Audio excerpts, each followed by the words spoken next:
Now that we've talked a little bit about how to start a part, how to start a sketch, and how to choose the sketch plane, I'd like to quickly go over a few of the sketch tools that we'll be working with throughout the course, beginning with the Line tool.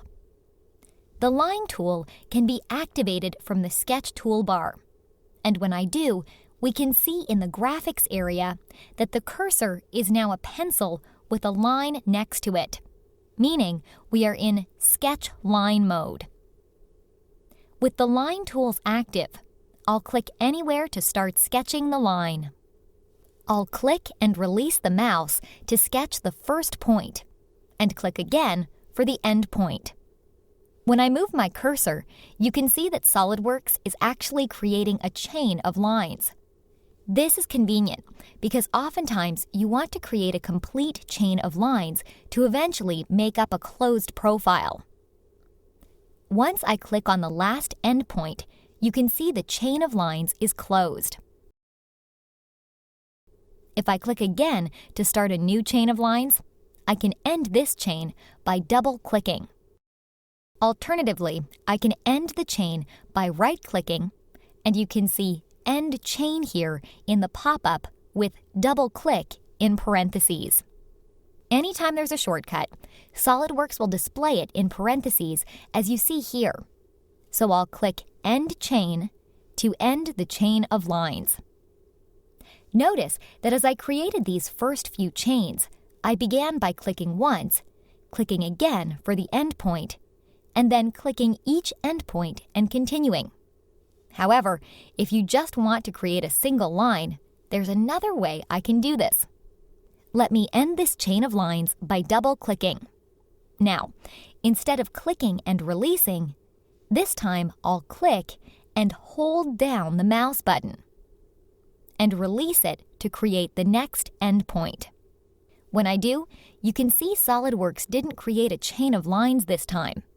It just created a single line segment. So, to sum up, using the click-click method, I can create a chain of lines while using double-click to end the chain. Or I can click and hold the mouse button down to create just one line segment. Now, let's get rid of all this geometry. To do this, all I have to do is select it and press Delete on the keyboard. But notice that since the pointer is showing the pencil with the line next to it, SOLIDWORKS is telling me that the Line tool is still active. In order to select geometry, I need to get back to my selection arrow. I can do this by hitting Escape on my keyboard, and I'm back to the selection arrow. The reason I point this out is that it can be easy to forget that you're still in Sketch Line mode, and when you go to select geometry, you end up creating these little line segments instead of deleting the selected geometry. I'll press Escape again to get back to the selection arrow, and to delete geometry, all I have to do is select it and press Delete on the keyboard. I can also select multiple entities by holding down the Control key, and you can see each of the items are highlighted. With all three of these items highlighted, I can press Delete on the keyboard, and SOLIDWORKS will delete all of them. Another convenient way to select multiple line segments is to use a box selection. All I have to do here is click anywhere in the graphics window and drag to create a box.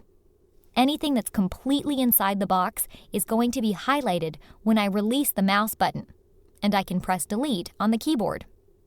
Notice that when I select from left to right, SOLIDWORKS is only going to include items that are completely inside of the selection window. If you've used AutoCAD in the past, this is very similar. When I release the mouse button, only these two lines are highlighted because they were the only two that were completely inside of the box. Let me press the Escape key to clear the selections. Alternatively, if I click and drag a box from right to left, anything that is touching this rectangle will be highlighted, so I can press Delete on the keyboard to delete these. To get back to a clean sketch, I'll just box select the rest of the lines and press Delete. Next, let's quickly go over the Rectangle tool. Notice next to the icon on the toolbar, there's actually a drop-down menu. There are quite a few different types of rectangles, but I'll only talk about the corner rectangle and the center rectangle in this lesson. Let's start with the corner rectangle.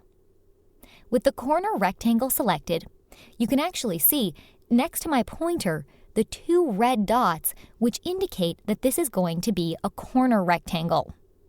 This one is really straightforward, but as you work with other rectangle tools, and other sketch tools for that matter, it may not be quite as clear which selections you're supposed to make. If I switch to the center rectangle, notice that the first point I'll be selecting is the center, and the second point will define the size. So, I'll click once where I want the center to be, and click again to create the rest of the rectangle. Again, to get rid of this geometry, I'll hit Escape on my keyboard, box select everything, and press Delete. One last sketch tool I'd like to go over here is the circle. Notice there's also a drop-down next to the circle for the circle and another type called the perimeter circle. 9 times out of 10, you'll most likely be using the regular center point circle. So that's what I'll be focusing on. If I click in space to sketch the center, I can click again to give the circle a radius. Pretty straightforward, right? Now, up to this point, I've been clicking anywhere in the graphics area to start my geometry.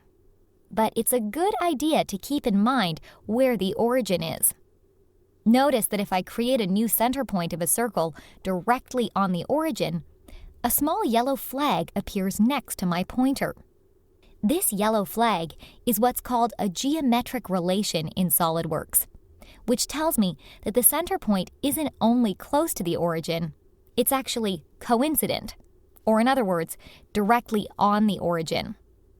So at this point, I'll click to begin the circle on the origin, click again to give it a radius, and press Escape on my keyboard to deactivate the circle tool. Notice that a green flag appears next to the circle that was sketched on the origin. This indicates that the center point of the circle has a geometric relation, so that it's locked to the origin. If I click and move these other circles, you can see that they're completely free to move both in location and size. However, if I try to move this circle, SOLIDWORKS tells you it cannot be dragged and that the selected item is fixed. That's because of this geometric relation, which we'll talk about in the next lesson.